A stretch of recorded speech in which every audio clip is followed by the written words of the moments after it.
अस्सलाम वालेकुम, मेरा नाम है रशीद और आज की इस वीडियो में हम टॉपिक पे बात करने जा रहे हैं क़ुव्वत इरादी या विल पावर। विल पावर क्या होती है?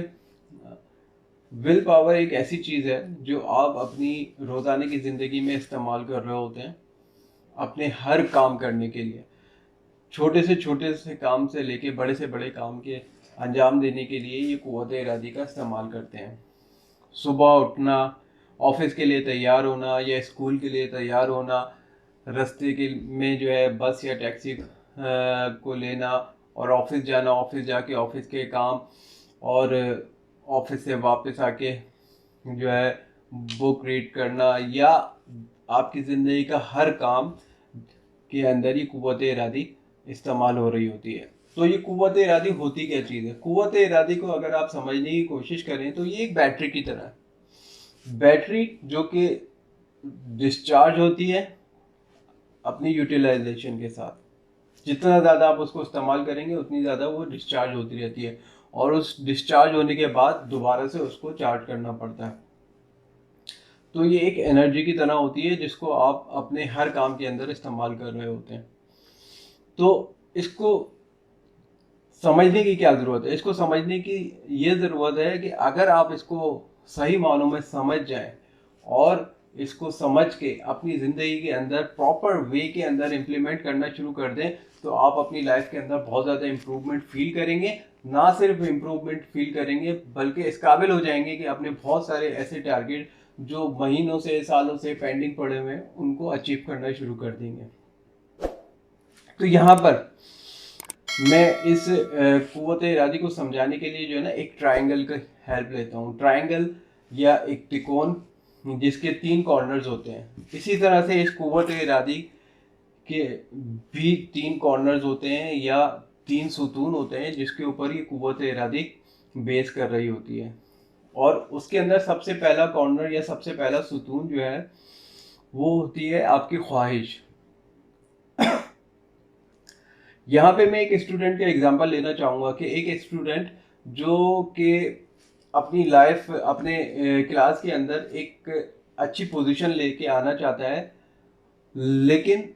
क्लास के अंदर अगर 30 स्टूडेंट हैं तो 30 स्टूडेंट्स के अंदर सिर्फ 2-4 ही जो है अच्छी पोजीशन लेके आते हैं, बाकी सब नॉर्मल और पासिंग मार्क्स के साथ जो है ना पास हो रहे होते हैं। उनमें से बहुत सारे स्टूडेंट ऐसे भी होते हैं जो फेल हो जाते हैं। तो क्या फ़र्क होता है इन स्टूडेंट्स के दरमियान कि कुछ लोग जो है वो अच्छी पोजीशन ले लेते हैं और कुछ सिर्फ पास होते हैं और कुछ फेल हो जाते हैं। तो अगर आप यहाँ पे समझते हैं कि शायद जो है वो टॉप करने वाले जो स्टूडेंट हैं वो बहुत ज़्यादा ज़हीन होते हैं,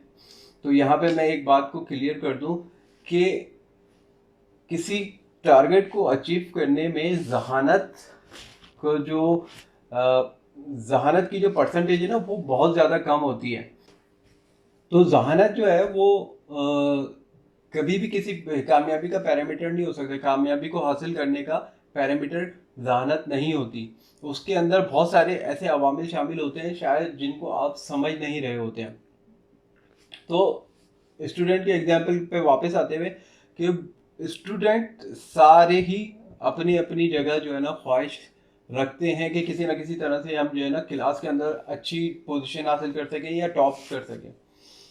अगर आप स्टूडेंट हैं तो आपको भी इस चीज़ का अंदाज़ा होगा कि कहीं ना कहीं आपकी भी ये ख्वाहिश होगी कि मैं बहुत ज़्यादा अच्छी पोजीशन लेके आऊँ या टॉप करूँ अपनी क्लास में। या अगर आप स्टूडेंट नहीं भी हैं और आप अपने स्कूल या कॉलेज के ज़माने को याद करें तो आपको आइडिया होगा कि आपकी भी कहीं ना कहीं ख्वाहिश रही होगी। हो सकता है आपने जो है अपनी क्लास के अंदर टॉप किया भी हो, लेकिन यहाँ पे समझने की ज़रूरत यह है कि आपने टॉप किया क्यों था और वो स्टूडेंट जिन्होंने अच्छी पोजीशन नहीं ले सके वो क्यों नहीं ले सके। यहाँ पे अगर आपकी जो है ना कॉन्सेप्ट क्लियर हो जाता है तो आप आगे के बहुत सारे टारगेट को अचीव करने में ज़्यादा आसानी होगी। तो ख्वाहिश जो है ना वो सबसे पहला कॉर्नर है कि तो ख्वाहिश सिर्फ होना किसी भी टारगेट को अचीव करने के लिए नाकाफ़ी होती है। और यहाँ पे अगर मैं बोलूँ कि ख्वाहिश का होना ज़रूरी नहीं है, बिल्कुल भी नहीं। ख्वाहिश का होना बहुत ज़्यादा ज़रूरी है, लेकिन सिर्फ ख्वाहिश होने से आप कुछ भी ज़िंदगी में हासिल नहीं कर सकते। क्योंकि ज़िंदगी में हर शख्स की कुछ ना कुछ ख्वाहिश होती है कि मैं जो है ना डॉक्टर बनूं, इंजीनियर बनूं, पायलट बनूं या साइंटिस्ट बनूं, whatever they want to be in their life. लेकिन ख्वाहिश कभी भी उनको किसी मकाम तक नहीं पहुंचा सकती, क्योंकि ख्वाहिश जो है इस विल पावर का एक पार्ट है। अच्छा, ख्वाहिश के साथ फिर अगर हम आगे बढ़ते हैं कि चलें, ख्वाहिश अगर काफ़ी नहीं है तो फिर ऐसी कौन से अवामिल हैं जो हमारे लिए बहुत ज़्यादा ज़रूरी हैं और हमें क्या करना चाहिए ख्वाहिश के बाद। तो अगर मैं उन स्टूडेंट की एग्जांपल लेते हुए आगे बढ़ूं, तो उन स्टूडेंट, मिसाल के तौर पे क्लास के अंदर 30 स्टूडेंट थे, 30 स्टूडेंट में से 5 स्टूडेंट ने इरादा किया कि हम टॉप करेंगे। यहाँ थोड़ी सी आपको बात क्लियर हुई होगी या समझ आई होगी कि ख्वाहिश रखना और ख्वाहिश रख कर इरादा करना, दोनों चीज़ों में बहुत ज़्यादा फ़र्क है। ख्वाहिश तो हर कोई रखता है, लेकिन इरादा बहुत कम करते हैं। अच्छा, अगर मिसाल के तौर पे 10 स्टूडेंट ने इरादा कर भी लिया था, तो क्या इरादा करके वो पोजीशन लेके आ जाते हैं, या इरादा करने के बाद जो है उनकी गारंटीड जो है पोजीशन, टॉप की पोजीशन आनी थी? ऐसा बिल्कुल भी नहीं है, क्योंकि ये सिर्फ सेकंड पार्ट है या सेकंड कॉर्नर है इस ट्रायंगल का। तो ख्वाहिश रखने के बाद शदीद, ख्वाहिश जितनी ज़्यादा शदीद होगी उतना ही ज़्यादा अच्छा है, और उसके बाद अपनी ख्वाहिश को मुकम्मल करने के लिए आपको इरादा करना है, और इरादा जितना ज़्यादा मजबूत होगा उतना ही ज़्यादा बेहतर है। अब मिसाल के तौर पे जैसे ही आप इरादा करते हैं कि मैं इस क्लास में टॉप करना चाहता हूँ, तो इरादा करने के साथ ही आपका दिमाग जो है ना एक कंप्यूटर की तरह होता है। जैसे ही आप एक मैसेज देते हैं दिमाग को, यार मुझे टॉप करना है इस क्लास के अंदर, तो आपका दिमाग जो है आपको एक प्लान बना के देता है। उस प्लान के अंदर क्या होता है कि अगर तुम्हें टॉप करना है तो अपने तुम्हें स्टडीज़ को टाइम देना होगा, रोज़ाना जो है अपनी बुक्स को रीड करना होगा और प्रैक्टिस करनी होगी, और ज़्यादा से ज़्यादा तैयारी करनी होगी फाइनल एग्ज़ाम के लिए। तो वो प्लान जैसे ही आपको मिलता है, यहाँ पर आता है इस ट्रायंगल का थर्ड पार्ट। तो थर्ड कॉर्नर जो है इस ट्रायंगल का है एक्शन। एक्शन से मतलब कि दिमाग ने जो आपको प्लान दिया है उसको आपने एग्जीक्यूट करना शुरू करना है, उसको प्रैक्टिकली इम्प्लीमेंट करना शुरू करना है, अपने इरादे को एक अमली जामा पहनाना है। मिसाल के तौर पे दिमाग ने आपको बोला है कि अगर तुम्हें एग्ज़ाम के अंदर टॉप करना है, तुम्हें स्टडीज़ करनी होगी, तुम्हें बुक्स को रीड करना होगा, अपनी एग्ज़ाम की बहुत ज़्यादा अच्छे से तैयारी करना होगी। तो जितना ज़्यादा आप अपने प्लान को एग्जीक्यूट करने में लग जाते हैं, उतना ही ज़्यादा आप अपने टारगेट के करीब होते जाते हैं। तो ये ट्रायंगल जो है, ये 3 कॉर्नर्स हैं, और लाइफ के किसी भी काम के अंदर अगर इस 3 पैरामीटर्स को आपने कंप्लीट कर लिया, तो आप बिलीव करें कि आपका ज़िंदगी का कोई भी काम मुश्किल नहीं रहेगा। यहाँ पे मैं एक बुक का जो है ना एग्जांपल देना चाहूँगा, रेफर करना चाहूँगा, जो कि है the magic of the will power. ये डेल कार्नेगी की एक बुक है जिसके अंदर बहुत ज़्यादा डीप के अंदर और बहुत ज़्यादा बेहतरीन स्टाइल के अंदर उसने इस विल पावर को जो है ना एक्सप्लेन किया है। और उसी बुक का एक जो है ना छोटा सा आपको रेफरेंस सुनाते हुए, कि वहाँ पे वो एक जिक्र करता है मुसन्निफ का। वो मुसन्निफ जो कि एक आर्टिकल लिखने जा रहा है या एक मजमून लिखने जा रहा है, और उस मजमून लिखने के साथ वो इरादा करते हैं क्यों ना थोड़ी देर में आराम कर लूँ, आराम करके फ्रेश हो जाऊँ, और फ्रेश होने के बाद जो है फिर जो है ना पूरी खुशदिली से जो है ना मैं अपने मजमून को स्टार्ट करूँगा।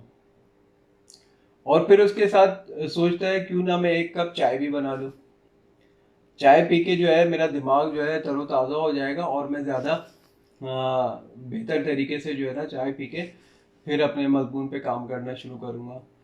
फिर उसके दिमाग में आता है क्यों ना जो है ना मैं आज का अखबार पढ़ लूँ, हो सकता है इस अखबार पढ़ने से जो है ना कुछ आइडियाज़ मुझे अपने मजमून के बारे में मिल जाए, और फिर मैं जो है ना अपने मजमून को ज़्यादा बेहतर तरीके से लिखना शुरू करूँगा या फिर राइट करूँगा। तो यहाँ पे जो है ना जो मुसन्निफ डेल कार्नेगी ने इस चीज़ को समझाते हुए जो ना ये बताया कि यहाँ पे 4 चीज़ें हो गई, 4 विशेज़ हो गई, 4 ख्वाहिशें हो गई जो बैक वक्त जो है ना उसके जहन में आई, और वो तमाम की तमाम 4 ख्वाहिशें कुछ ना कुछ आपकी कुव्वत इरादे का जो है हिस्सा ले जाएंगी। तो अगर आप वाकई में संजीदा हैं इस मजमून को लिखने के लिए, इस आर्टिकल को लिखने के लिए, तो बाकी तमाम 3 ख्वाहिशें जिनका ताल्लुक उस मजमून लिखने से नहीं है, आपको बिल्कुल ही जो है उसको डिक्लाइन करना होगा, उसको नज़रअंदाज करना होगा, और उनको साइड करते हुए अपने मेन ऑब्जेक्टिव जो कि आर्टिकल लिखना है उसके ऊपर काम स्टार्ट करना होगा। और अगर आपने उस तमाम चीज़ों को अवॉइड करते हुए अपने मजमून पे काम करना शुरू कर दिया तो 100% वो आपका आर्टिकल भी कंप्लीट हो जाना है। तो यहाँ पे मैं एक बात को जो है ना समझाना चाहूँ कि कुव्वत इरादी जो है वो एक आदत की तरह होती है जो कि हर शख्स इस्तेमाल कर रहा होता है, लेकिन इस आदत को आप बेहतर बना सकते हैं, यानी कि विल पावर को आप इम्प्रूव कर सकते हैं अपनी प्रैक्टिस के साथ। तो आपको करना क्या होगा? आपको करना सिर्फ इतना है कि जब भी आप कोई काम का इरादा करें जिसकी आपको शदीद ख्वाहिश है, जो आपको आपको सेट करनी है प्रायोरिटी कि ये काम जो है मेरा सबसे ज़्यादा इम्पॉर्टेंट है। अगर आप अपनी इस कुव्वत इरादे को 10 चीज़ों में डिवाइड कर देंगे तो आप एक काम को भी जो है ना सही तरीके से जो है ना कंप्लीट नहीं कर पाएंगे, और आपके सारे काम जो है ना वो इसी तरह से पेंडिंग में रहते जाएंगे, और आपकी जो है जो सारी एनर्जी है वो बिला वजह जो है ना ज़ाया होती रहेगी। और हम में से ज़्यादातर लोग जो है उनका एग्जाम्पल कुछ इसी तरह से होता है कि वो अपनी एनर्जी ऐसे कामों के अंदर वेस्ट कर रहे होते हैं जिसका उनको कोई आउटपुट नहीं मिलने वाला होता, या जिसका कोई रिजल्ट या जिसका कोई इम्पैक्ट उनकी लाइफ पे नहीं आने वाला होता है। तो आपको करना क्या है? सबसे पहले तो आपको ये डिसाइड करना है कि मेरी लाइफ के अंदर कौन से काम जो है वो बहुत ज़्यादा इम्पोर्टेंट है, और वो सारे काम जिनके अंदर मेरी गैर ज़रूरी काम जो मेरी लाइफ के लिए इम्पोर्टेंट नहीं है, उन तमाम कामों को जो है ना साइडलाइन करते हुए अपने उन कामों को प्रायोरिटाइज करना होगा जो बहुत ज़्यादा इम्पोर्टेंट है, और प्रायोरिटाइज करने के बाद फोकस्ड होना होगा उस काम के ऊपर। फोकस्ड या यकसुई एक ऐसा अमल है जो आपकी विल पावर को कंटिन्यूसली इम्प्रूव करेगा, और इतना ज़्यादा इम्प्रूव करेगा और आप इतने ज़्यादा इसके अंदर मास्टर हो जाएंगे कि आपके लिए ज़िंदगी का कोई भी काम जो है वो मुश्किल नहीं रहेगा। तो फोकस्ड रहना है अपने प्रायोरिटाइज काम के अंदर, और इसको आहिस्ता आहिस्ता आप जो है ना इम्प्रूव कर सकते हैं। हो सकता है कि मेरे बहुत सारे दोस्त जो हैं उनके साथ इसी तरह के मसाइल जो है रोज़मर्रा की लाइफ में आते होंगे, लेकिन आप इसको जब समझ के और प्रैक्टिस करना शुरू कर देंगे और प्रायोरिटाइज करना शुरू कर देंगे अपने कामों को, और मोर फोकस्ड हो जाएंगे अपने प्रायोरिटाइज्ड वर्क के अंदर, तो आप देखेंगे कि चंद दिनों के अंदर इतनी ज़्यादा इम्प्रूवमेंट आपकी ज़िंदगी में आ जाएगी कि आपके बहुत सारे पेंडिंग काम जो महीनों से सालों से पेंडिंग पड़े हुए हैं वो कंप्लीट होना शुरू हो जाएंगे। और जब आपके प्रायोरिटाइज काम कंप्लीट होना शुरू हो जाएंगे तो आप ज़िंदगी के अंदर बहुत ज़्यादा सक्सेसफुल हो जाएंगे, जो कि आपकी भी कहीं ना कहीं ख्वाहिश होगी, जो कि फर्स्ट पार्ट है इस ट्रायंगल का। तो यहाँ पे मैंने अपने से पूरी भरपूर कोशिश करी कि आपको जो है कुव्वत इरादी को समझा सकूँ कि कुव्वत इरादी क्या चीज़ है। तो इस थ्योरी को समझाने में अगर कोई कसर रह गई हो तो उसके लिए माजरत चाहता हूँ, लेकिन यहाँ पे एक चीज़ क्लियर करना चाहूँ मैं आपको कि अगर आप इस चीज़ को, इस थ्योरी को एक्सेप्ट करते हैं या डिसएग्री करते हैं इस थ्योरी के साथ, जो कि मेरी खुद की बनाई हुई ये थ्योरी नहीं है, मैंने कुछ बुक्स को रीड करके बहुत सारे आर्टिकल्स पढ़ने के बाद, और अब नहीं, मैंने अपनी ज़िंदगी में खुद भी इसको इम्प्लीमेंट करने की बहुत ज़्यादा कोशिश की है और करता रहता हूँ। तो अगर आप इसको एक्सेप्ट करते हैं तो आपका माइंड जो है कंप्यूटर की तरह है। जब आप किसी थ्योरी को एक्सेप्ट करते हैं, उससे एग्री करते हैं, तो आपका माइंड उसको एक प्रोग्राम की तरह सेव कर लेता है और उसके बाद उसके ऊपर काम करना शुरू कर देता है, और हर उस मौके पे आपको जो है एक मैसेज की तरह जो है वो अलर्ट देता है कि ये काम इस तरह से नहीं होना और इसको इस तरह से एग्जीक्यूट करना है। और मेरे बहुत सारे दोस्त जो इस थ्योरी को इस वक्त बिल्कुल ही फजूल समझ रहे हो या फिर डिसएग्री करते हो, तो वो ये सारा जो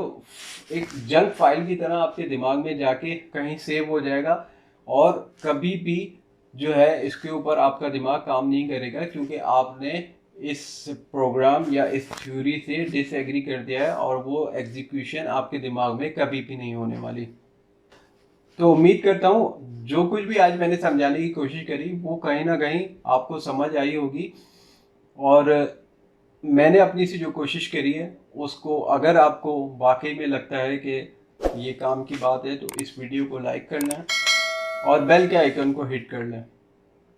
ताकि आने वाली वीडियोस का नोटिफिकेशन आप तक पहुंच सके, जो कि आपकी लाइफ के अंदर बहुत ज़्यादा काम का हो सकता है।